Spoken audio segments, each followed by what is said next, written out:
Isang araw, pumunta sa bahay ang pinsan namin upang ibenta ang bahay na to dahil sa personal nilang dahilan. Kaya naman, naging interesado kami kasi nga pwede namin yan pagkakitaan. Dahil nasa city kami, isa lang lahat na isip namin. Siyempre, gagawin natin tong boarding house. At ito na nga, inumpisahan na natin ipatayo hanggang sa unti-unti na siyang pumuporma.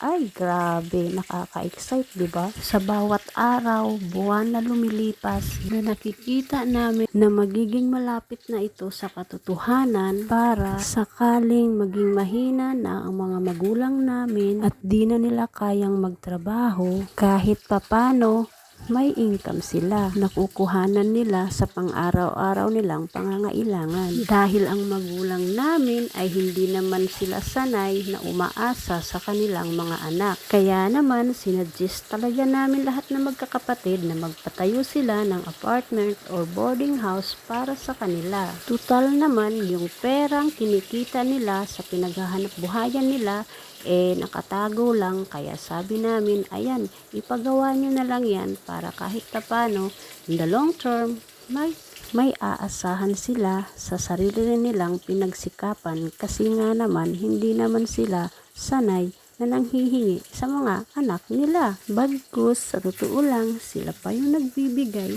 at sinisigurado magiging maayos ang mga anak nila kahit may mga asawa na.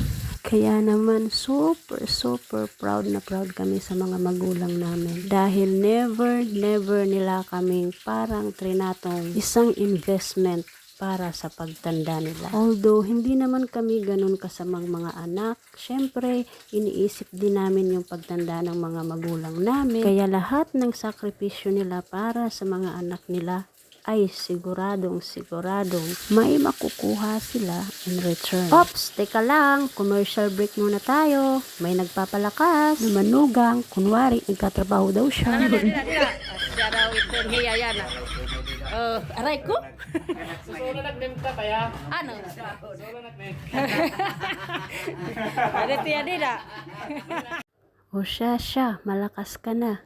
Pero sa totoo lang, lahat naman yan sila pantay-pantay. Basta ba, wag lang nilang sasaktan yung mga kapatid namin at syempre, ayusin nila ang buhay nila. Maging responsable, katulad ng tatay namin. Anyways, ayan nga, at nung natapos na, ay napuno agad ang ating boarding house. May laman lahat ng mga kwarto. Ito na yung passive income na magiging susi para sa retirement plan nila nanay at tatay. Happy earnings!